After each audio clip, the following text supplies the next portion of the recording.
Praise the lord. దేవునికి మహిమ కలుగును గాక. అందరూ బాగున్నారా? ఈ దినం దేవుని వాగ్దానం, విశ్వాసము. నీ విశ్వాసము నిన్ను స్వస్థపరిచెను. మార్కు సువార్త 5వ అధ్యాయం 34వ వచనం.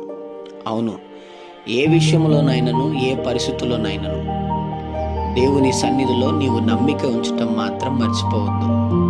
ఆయన మీ యందు నువ్వు విశ్వాసం ఉంచి విశ్వాసము గల వ్యక్తిగా నువ్వు బ్రతకాలి.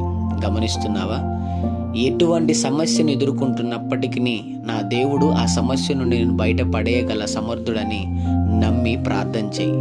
బాధపడద్దు, నీ విశ్వాసమే నిన్ను బాగుపరుస్తుంది. చిన్న మాట ప్రార్థన.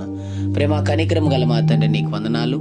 ఈ ఉదయకాల సమయంలో బిడ్డలను మీరు దీవించి బలపరిచి, వారు వెళ్తున్న ప్రయాణంలో, మార్గముల్లో, పనుల్లో, ప్రయత్నముల్లో ఈ దినము మీరు వారికి తోడుగా ఉండి వారిని, వారి కుటుంబాన్ని దీవించి ఆశ్రయించి బలపరచమని యేసు నామములో అడుగుతున్నాం తండ్రి. ఆమేన్.